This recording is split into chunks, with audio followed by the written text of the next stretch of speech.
السلام عليكم ورحمة الله تعالى وبركاته، والصلاة والسلام على أشرف المرسلين. مرحبا بكم تلاميذ السنة الأولى من تعليم المتوسط. إليكم مجموعة من الاختبارات المقترحة، ونظرا لضيق الوقت أعطيكم فيديو فيه فقط الأسئلة والإجابة. بالنسبة لسنة أولى متوسط، هذا النموذج الأول في الرياضيات. إذا نتبعوا فقط الأسئلة. عندنا التمرين الأول، عندنا التمرين الثاني، وسأعطيكم معهم الإجابة طبعا. عندنا هذا التمرين الأول في أولا وثانيا، ثم نروح الآن للتمرين الثاني. ما هو التمرين الثاني؟ إذا نتابعه فقط. وعندنا التمرين الثالث، هذا هو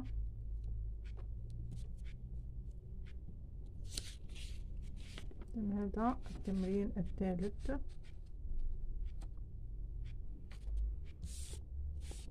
وكذلك التمرين الرابع، ها هو إليكم. إذا هذا التمرين الرابع مع الأسئلة مع الرسم. إذا كل شيء واضح هنا. نروح الآن للمسألة. ها هي المسألة، هذه هي المسألة. تابعوا فقط.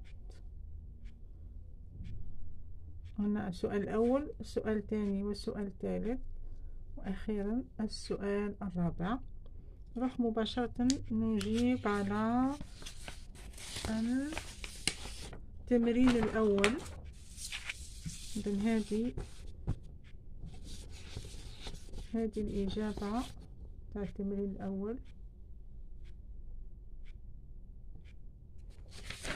التمرين هذا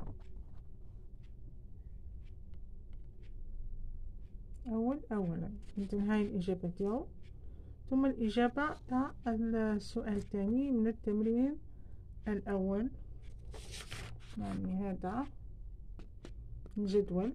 إذن ها هو الجواب، ثم الإجابة على التمرين الثاني. إذن كان سؤال هو هذا التمرين الثاني. إذن جسبر تعملوا في التمرينات وبعد تشوفوا الإجابة. أوكي، إذا كان أخطأتوا الإعادة فقط. إذن هذا هو الحل تاع التمرين الثاني. والتمرين الثالث ها هو. إذن ها هو الرسم الذي طلب منكم في التمرين الثالث. إذن ننشئ المثلث. إذن ليس لدي وقت للشرح. مرة أخرى إن شاء الله أشرح وأفسر. الآن فقط تابعوا هذه التعليمات لضيق الوقت. أني سأعمل فيديو للسنة الثانية والثالثة والرابعة كذلك متوسط، فاعذروني. أوكي، نروح الآن للأجوبة. للتمرين الرابع،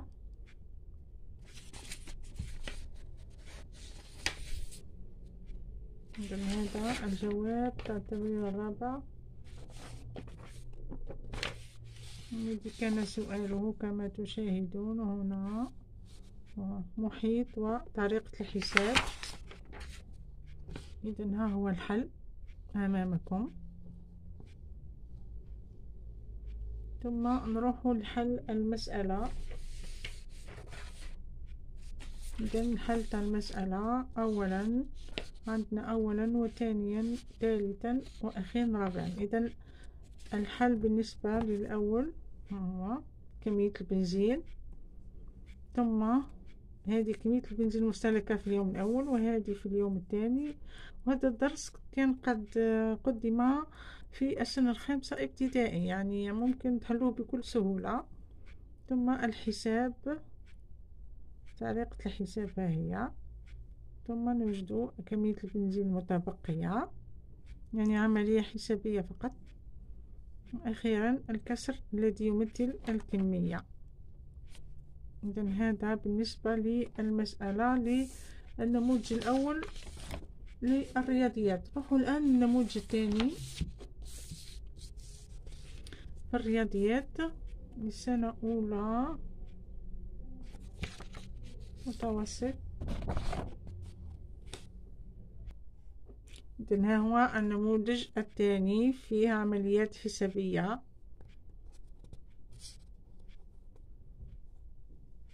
هنا عطاوكم إكس في تمرين الثانية، عطاوكم إكس، نبحث عن إكس في هذه المساواة.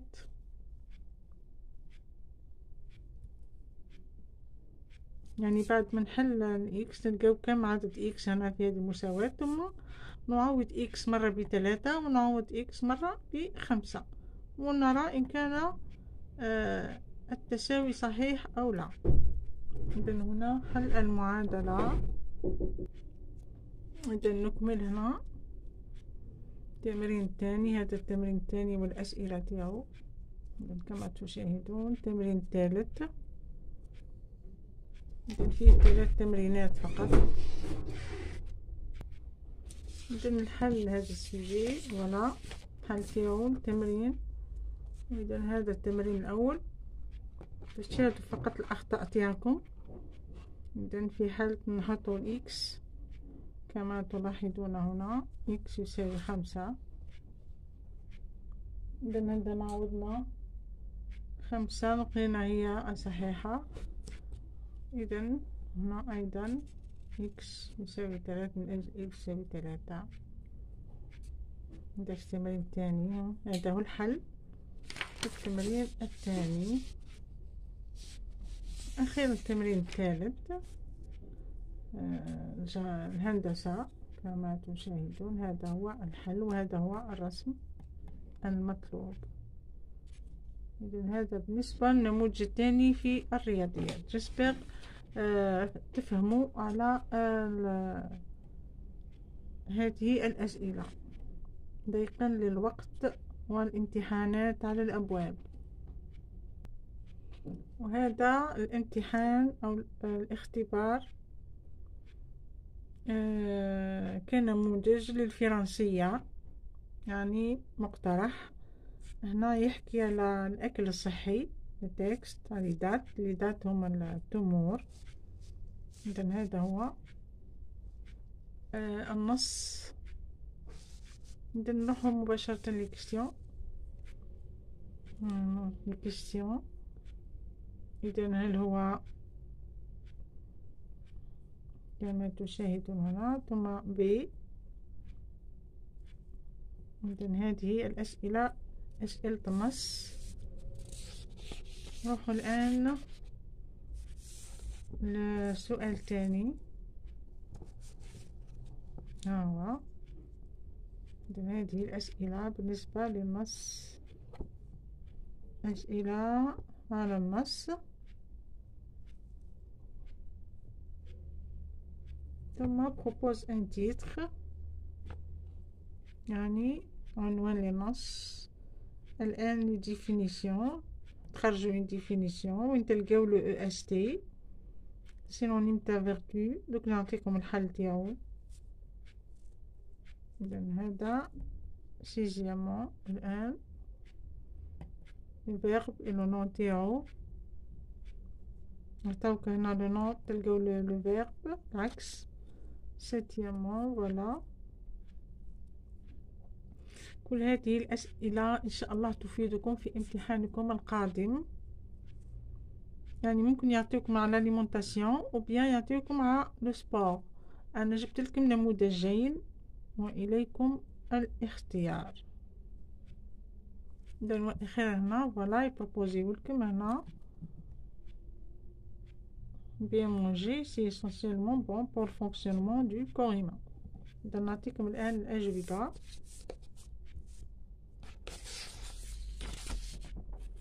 إذن ها هي الأجوبة للسؤال الأول. إذن التكست يكسبليكي يشرح. أعطيكم الأجوبة بسرعة. قلت نظرا للوقت هنا لي ريبونس تاع سي اي فوالا لي ريبونس كل كما تشاهدون. جسبر راكم راهي واضحة ليكم ليكسبليكاسيون كاملة. فيرتو هاي لي فيرتو دي دات، هذا هو العنوان بروبوزي. تقدروا تكتبوا نتوما فقط لي دات. هنا لا ديفينيسيون وين نلقاو قلنا لوكسيليير اتر توجور. فوالا هنايا هاي سي اون اكسبليكاسيون باسكو عندنا لي دات او بلوريال دونك لقينا سون. دائما ليكسبليكاسيون نلقاو لوكسيليير اتر اوكي في ليكسبليكاسيون. هنا سينونيم دي فيرتو يعني فوالا لي بيان في. فوالا سيزيامون هنا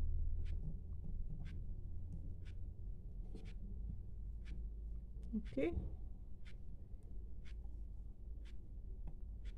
اذا الاجوبه جسبر راهي عجبتكم ان شاء الله يا رب.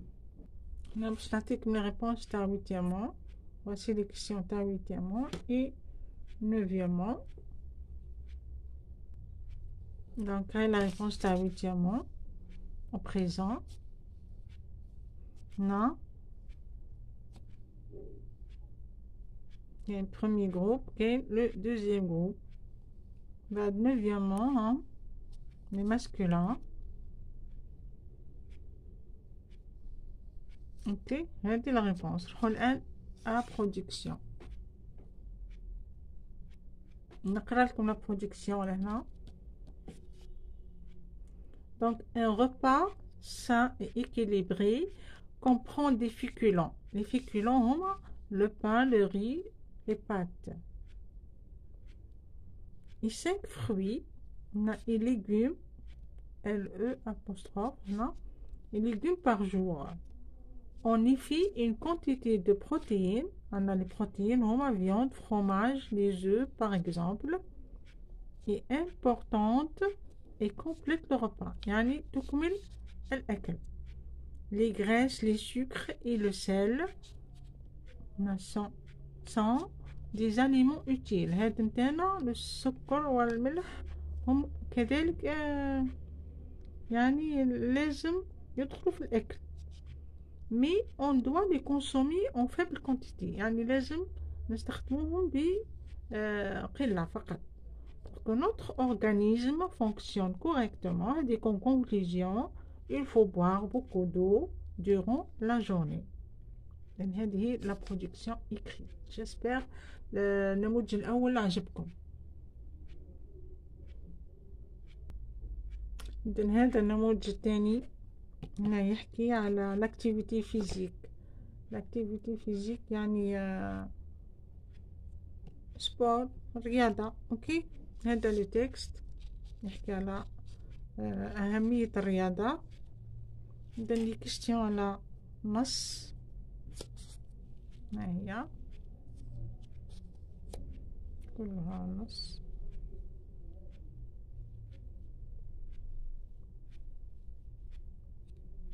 اوكي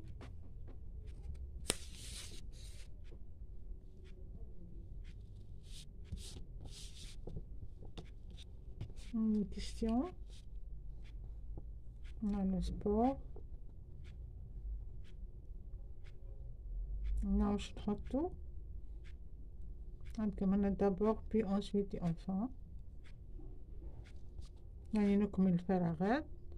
عندنا هنا les verbes نحطهم entre parenthèses نحطهم في البريزون. troisième groupe.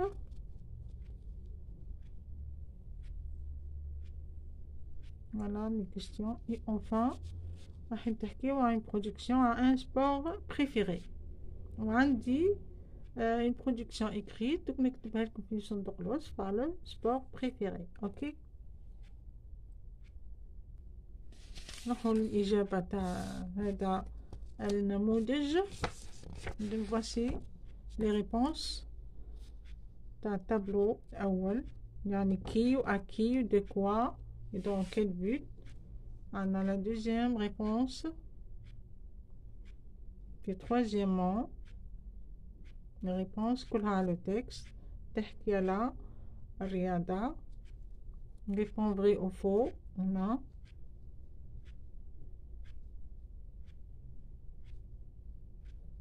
le mot souligné, qu'est-ce que ça veut dire? Donc chaque jour. On a le titre. نقدر نقولوا les bienfaits de l'activité physique ou bien l'activité physique tout court. يعني ممكن نقولوا هذوما les deux titres تاع le texte proposé. Donc هذه septièmement. On a huitièmement. وين نحطوا d'abord puis ensuite et enfin. Enfin هي باينة هي الأخرى.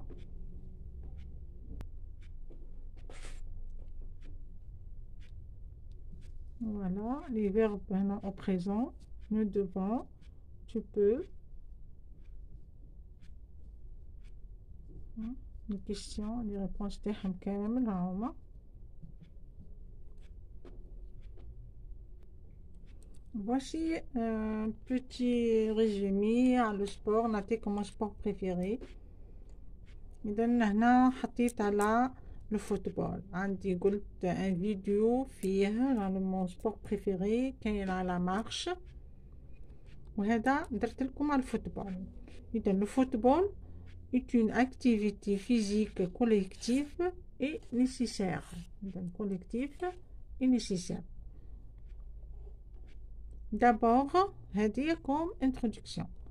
دركا le développement. D'abord, c'est mon sport préféré. Puis, c'est un bon moyen de diminuer le risque de tomber malade. إذا ينقص للإنسان من أن يكون مريضا. Ensuite, il développe le moral et le corps. إذا ينمي الجسم والعقل.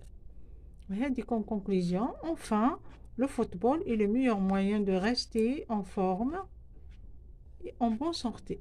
عفوا. هذا بالنسبة للذكور. كاين فيديو محطوط على mon sport préféré هو la marche. إذا دوك نحط لكم في صندوق الوصف. تجدونه في صندوق الوصف إن شاء الله. إذا هذا بالنسبة للمواضيع المقترحة والاختبارات المقترحة إن شاء الله بالنسبة للسنة الأولى من التعليم المتوسط. جسبر تلاميذي الأعزاء راهم نالوا إعجابكم. إذا أتمنى لكم النجاح والتوفيق وأوصيكم بالتركيز ثم التركيز ثم التركيز فقط. إلى الملتقى إن شاء الله. أترككم في رعاية الله وحفظه وأقول لكم سلام.